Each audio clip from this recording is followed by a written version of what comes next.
Friends, welcome back to my channel that's back Painterest Academy. आज का जो topic हम डिस्कस कर रहे हैं बहुत ही इंटरेस्टिंग होने वाला है, that is planning A cellular network. ठीक है, तो चलिए स्टार्ट करते हैं मैं इस टॉपिक को। तो सबसे पहले हम देखेंगे प्लानिंग ए सेल्यूलर नेटवर्क। ठीक है, जो आपके सेल्यूलर नेटवर्क को जो प्लान हम करते हैं, इसमें आपके दो चीज़ें हैं, डिज़ाइनिंग और ऑप्टिमाइजिंग आपके नेटवर्क को, ताकि आपके जो सर्विसेज हैं वो काफ़ी रिलायबल मिल सकें। ठीक है, तो इसमें इम्पॉर्टेंट चीज़ क्या है, आपको एनालाइज करना है यहाँ पे ट्रैफिक, आपकी कवरेज नीड्स क्या हैं, और कुछ और फैक्टर्स देखने पड़ते हैं जैसे सेल का साइज़, फ्रीक्वेंसी एलोकेशन और एंटीना की कॉन्फ़िगरेशन। ये कुछ चीज़ें हैं जो दिमाग में रखनी होती हैं जब अपने सेल्यूलर नेटवर्क, जब आपके सेल्यूलर सिस्टम को डिज़ाइन या प्लान किया जाता है। तो यहाँ पे हम कुछ स्टेप्स देखेंगे। ये वाले स्टेप्स काफ़ी इजी हैं। अगर आपको 4-5 मार्क्स का क्वेश्चन आता है तो ये स्टेप्स आप वहाँ पे लिखिए। बहुत ही शॉर्टकट में यहाँ बता रही हूँ ये वाले स्टेप्स। पहला, एनालाइज ट्रैफिक एंड कवरेज। यहाँ पे क्या है, यहाँ पे देखा जाता है आपकी यूज़र्स की नीड क्या है और कितना एरिया आपका जो नेटवर्क है वो कितना एरिया कवर करेगा, यहाँ पे वो चीज़ देखी जाती है। सेकंड स्टेप आता है डिज़ाइन ए सेल प्लान। यहाँ पे क्या किया जाता है, एक आइडिया, एक प्लान बनाया जाता है। ठीक है, एक आपके नेटवर्क लेआउट के लिए एक डिज़ाइन बनाया जाता है कि कैसे आप अपने नेटवर्क को बना रहे हो, उसी का डिज़ाइन दिया जाता है एक पेपर पे। ठीक है, तो ये है आपके प्लान डिज़ाइन करना। बहुत ही प्लानिंग तो बहुत इंपॉर्टेंट है। Third, then there is conduct surveys and measurements. उसके बाद डेटा कलेक्ट करते हैं उस एरिया पे कि कहाँ पे आपका नेटवर्क बनाना है, क्योंकि वो एरिया जो है वो ठीक भी होना चाहिए, वॉल्केनो वगैरह का, अर्थक्वेक, कहीं वहाँ पे वगैरह फ्लड वगैरह तो नहीं आ रहा है, वो सब चीज़ें देखनी बहुत इंपॉर्टेंट है, उस चीज़ को सर्वे। फिर फोर्थ है हमारे पास रिफाइन द सेल प्लान। उसके बाद क्या होता है, आपकी फाइनल जो डिज़ाइन है नेटवर्क का वो देना है, वो लेआउट हो जाता है, आपके प्रिंट आउट किया जाता है वो डिज़ाइन की, ये है हमारा डिज़ाइन। कैसे सेल प्लान होंगे, सेल सर्कल में जाएंगे, हेक्सागोनल में जाएंगे, किस शेप के, किस साइज़ के, वो सब लिखा जाता है। Then there is implement the system. ये सब होने के बाद अब हम इसको क्या करते हैं, आपके सिस्टम को इम्प्लीमेंट करते हैं। अब इस सर्विसेज को अच्छी तरह से इस नेटवर्क को लगाया जाता है और सर्विसेज यूजर्स को प्रोवाइड की जाती हैं। उसके बाद आता है ट्यून द सिस्टम। यहाँ पे जैसे ही नेटवर्क आपका लॉन्च हो गया, लॉन्च होने के बाद कुछ एडजस्टमेंट, जो भी आपको एडजस्टमेंट वगैरह लगानी है उसके बाद, तो वहाँ पे ये एडजस्टमेंट की जाती हैं। ये है कुछ बहुत ही इजी एंड सिंपल स्टेप्स जब आपको 2 या 5 मार्क्स का क्वेश्चन आता है। तो इसमें कुछ फैक्टर्स हैं जो बहुत ही इंपॉर्टेंट हैं, ये कंसिडर करने पड़ते हैं जब सेल्यूलर सिस्टम को प्लान किया जाता है। तो कौन कौन से फैक्टर्स हैं? पहला फैक्टर है आपका फ्रीक्वेंसी प्लानिंग। तो इम्पॉर्टेंट है, फ्रीक्वेंसी और चैनल्स का रीयूज़ बहुत इंपॉर्टेंट है। इससे क्या होगा, इससे जो ओवरऑल कैपेसिटी है और जो एफिशिएंसी है आपके सिस्टम की, वो काफ़ी इंक्रीज़ हो जाती है, काफ़ी अच्छी हो जाती है। तो फ्रीक्वेंसी को माइंड में रखना प्लानिंग के दौरान बहुत ज़्यादा ज़रूरी है टीम के लिए। सेकंड चीज़ है सेल स्प्लिटिंग। अब देखो, हमारा जो नेटवर्क सिस्टम है वो सेल से बना हुआ है।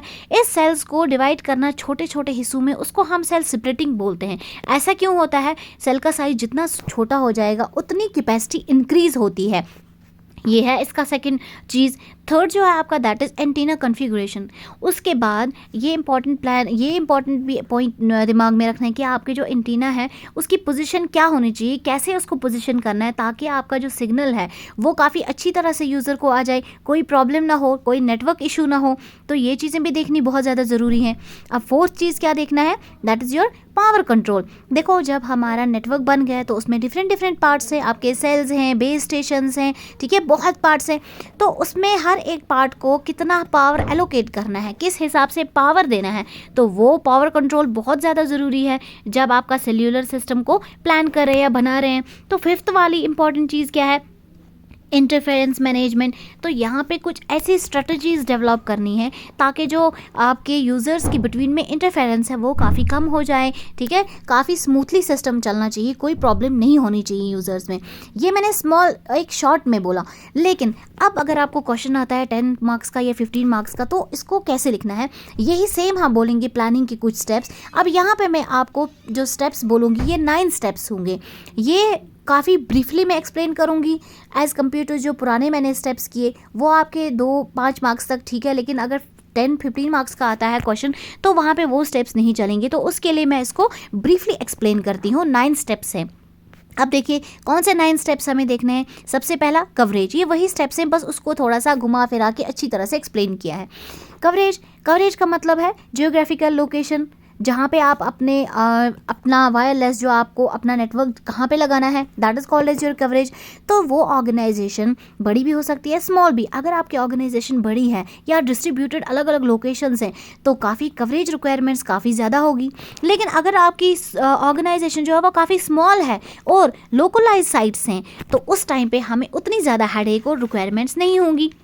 ठीक है, इस स्टेप में नेटवर्क टीम देखती है कुछ चीज़ें, जियोग्राफिकल कॉन्सेंट्रेशंस बोलते हैं, जैसे साइट की लोकेशन क्या है, इन्वायरमेंटल फैक्टर्स क्या हैं, सीजनल फैक्टर्स क्या है, विंटर है, समर है, उसमें क्या होगा। तो यहाँ पे फॉर एग्जांपल टीम क्या करेगी, यहाँ पे जब उस ऑर्गेनाइजेशन की बिजनेस पीक पे होगी, पीक टाइम पे, जैसे हॉलीडेज़ में, स्पेशल इवेंट्स में, तब वहाँ पे वो देखती है आइडियल परफॉर्मेंस रिक्वायरमेंट क्या होगी। उस हिसाब से देखा जाता है पूरे थ्रू आउट द ईयर इसकी रिक्वायरमेंट क्या रहेगी। ठीक है, यहाँ पे ये चीज़ें बहुत ज़्यादा इंपॉर्टेंट हैं टीम के लिए, क्योंकि यहाँ पे अगर विंटर आ गया तो वहाँ पे जो एंटीना वगैरह लगा है तो विंटर्स में स्नो है कहीं कहीं पे, वो प्रॉब्लम नहीं होनी चाहिए। अब कहीं फ्लड आ गया, वो प्रॉब्लम नहीं होनी चाहिए। ये चीज़ें देखनी पड़ती हैं। सेकंड है हमारे पास कैपेसिटी। अब कैपेसिटी में क्या है, कैपेसिटी का मतलब कितना ट्रैफिक आपका वायरलेस नेटवर्क जो है वो सपोर्ट कर सकता है। इसमें कुछ चीज़ें भी हैं, स्पीड, लेटेंसी और बोटलनेक्स, ये सब लेके, क्योंकि प्रॉब्लम भी हो सकती है वहाँ पे, कुछ बोटलनेक्स भी आ सकती हैं, स्पीड भी देखनी है। तो इस स्टेप में नेटवर्क टीम क्या करती है, वो अपनी ऑर्गेनाइजेशन का एक्सपेक्टेड ग्रोथ को एस्टिमेट लगाती है कि कितने यूज़र्स करेंटली हैं उस नेटवर्क पे और आगे अप्रॉक्सीमेटली कितने ज्वाइन करेंगे। जैसे एयरटेल के प्रेजेंटली यूजर्स कितने हैं, सपोज फॉर एग्जांपल 5 लाख, तो उस ऑर्गेनाइजेशन को ये एस्टिमेट होता है कि 5 लाख तो है अभी इस नेटवर्क पे, तो आगे फ्यूचर में कितने ज़्यादा आने वाले हैं, हमारी ऑर्गेनाइजेशन कितनी ग्रो कर रही है। तो वो जो चीज़ है वो सारा यहाँ पे देखी जाती है कैपेसिटी में। यहाँ पे एस्टिमेट करना बहुत ज़्यादा ज़रूरी है। आप देखिए कितनी इजी स्टेप्स हैं ये। थर्ड है एप्लीकेशन। तो जो आपका थर्ड फेज़ यहाँ पे आ गया वो है एप्लीकेशन। यहाँ पे क्या करना पड़ता है, यहाँ पे टीम को बहुत ही डीपली अपनी ऑर्गेनाइजेशन की एप्लीकेशन रिक्वायरमेंट्स देखनी पड़ती हैं। यहाँ पे ये बहुत ज़्यादा इंपॉर्टेंट स्टेप है।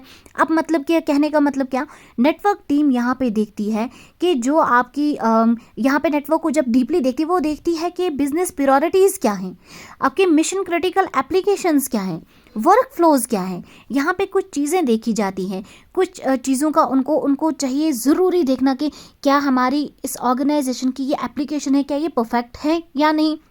तो कुछ फैक्टर्स हैं जो आपके एप्लीकेशन फैक्टर्स में आते हैं, जो देखने पड़ते हैं टीम को। वो कौन कौन से फैक्टर्स हैं, देखो।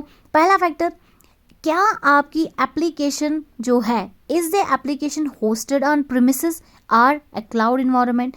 ये आपकी एप्लीकेशन होस्ट हो रही है प्रीमिसेस पे या इन्वायरमेंट या क्लाउड इन्वायरमेंट पे, ये इंपॉर्टेंट चीज़ यहाँ पे ये देखते हैं। सेकंड, कि जो आपकी एप्लीकेशन है जिसको लो लेटेंसी चाहिए थी, क्या वो वॉइस एप्लीकेशन है या वो वीडियो एप्लीकेशन है, तो इम्पॉर्टेंट चीज़। अब थर्ड चीज़ हमारे पास यहाँ पे क्या देखी जाती है कि कैसे, how in office and remote workers access the application.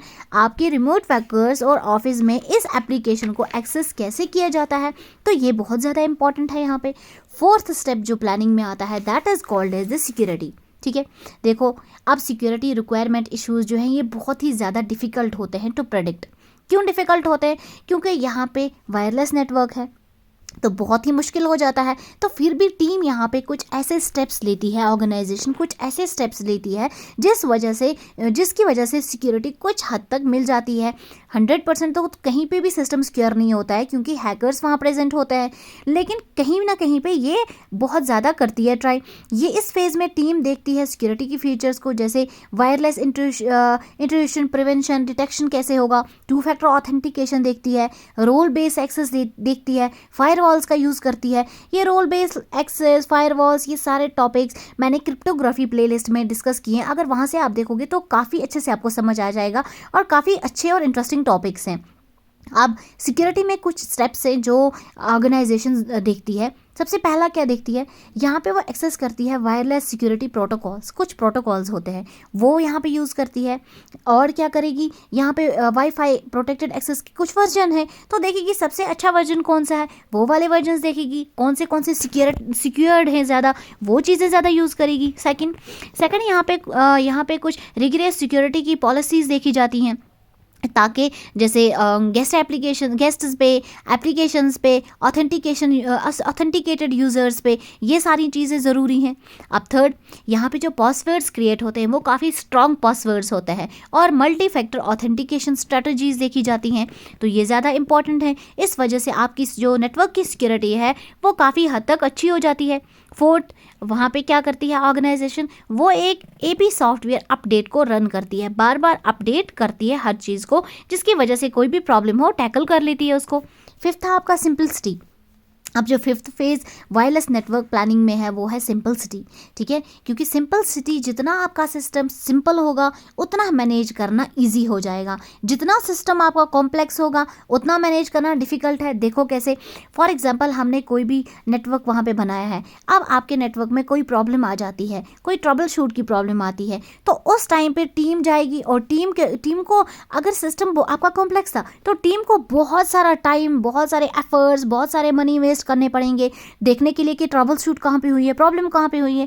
लेकिन अगर यही सिस्टम जो है वो आपका काफ़ी सिंपल है तो उस टाइम पे टाइम भी बच जाएगा और बहुत ही जल्दी इजी वे में अंडरस्टैंड हो जाएगा कि प्रॉब्लम कहाँ पे है। Sixth, redundancy. यहाँ पे टीम का जो नेक्स्ट फोकस होता है वो होता है रिडंडेंसी पे। यहाँ पे रिडंडेंसी का मतलब कि अगर कोई खराबी आ जाती है नेटवर्क में, कोई प्रॉब्लम होती है नेटवर्क में, तो उसको हैंडल कैसे करना है, ठीक है। इस फेज़ में टीम क्या करती है, टीम के पास कुछ ऑप्शंस होते हैं, बैकअप ऑप्शंस होते हैं। देखो हमारे में कौन कौन सी चीज़ें हो सकती हैं आपके नेटवर्क में, एपी फेलियर हो सकता है, पाथ फेलियर हो सकता है, इसी तरह से हमारे पास कंट्रोलर कॉन्फ़िगरेशन की प्रॉब्लम, पावर, कुछ और फैक्टर्स भी होते हैं जो हमारे नेटवर्क को इफ़ेक्ट करते हैं। पावर कैसे, आपके डिफरेंट पार्ट्स को डिफरेंट पावर देना है, यहाँ पे पावर कंट्रोल सही होना चाहिए, ठीक है, तो तभी आपका नेटवर्क क्या रहेगा, ठीक रहेगा। अब सेवंथ वाला क्या है, यहाँ पे नेटवर्क इंटीग्रेशन। अब ये फेज़ जो है ये भी बहुत ही ज़्यादा ज़रूरी फेज़ है। यहाँ पे नेटवर्क इंटीग्रेशन जो है ये टीम को मदद करता है ताकि end to end network visibility और इंटीग्रेशन नीड्स क्या हैं वो टीम को पता लग जाती हैं इससे, ठीक है। आप देखो फॉर एग्जांपल, इसको एग्जांपल से अंडरस्टैंड करते हैं। जैसे नेक्स्ट जनरेशन एपीज जो है ना वो आपके सपोर्ट करते हैं वाईफाई स्टैंडर्ड 802.11, ठीक है। तो इस वाले वाईफाई स्टैंडर्ड में 60 किलोवाट्स का पावर चाहिए, ठीक है। तो ये 60 किलोवाट्स का पावर आपको कौन देता है, पीओई, वो उसका मतलब क्या है, पावर ऑफ इथरनेट स्टैंडर्ड, ये सपोर्ट करेगा वो वाली वोल्टेज, ठीक है। अब यहाँ पे हमें ये बात तो क्लियर है, वाईफाई स्टैंडर्ड जो हम अगर 802.11 यूज़ करें तो पीओई यूज़ करना है। यहाँ पे इस केस में टीम को बहुत ही ज़्यादा इंपॉर्टेंट है, वो फोकस देता है। अब तो उसको समझ आ गया वो पीओई यूज़ कर रहा है, पावर ऑफ इथरनेट, तो वहाँ पे वो पीओई को कैसे यूज़ कर रहा है, स्केलेबिलिटी मिलेगी इसको जो ये नेटवर्क बिल्ड कर रहा है। और कुछ और फैक्टर्स भी होते हैं इसमें, नेटवर्क रिलायबिलिटी, परफॉर्मेंस देखनी है, एक्सेस नेटवर्क लिंक्स देखने हैं और पाइप की कैपेसिटी। 8 आ गया आपका मैनेजमेंट। अब अनदर जो इम्पॉर्टेंट स्टेप आता है वो आता है मैनेजमेंट सिस्टम, ठीक है।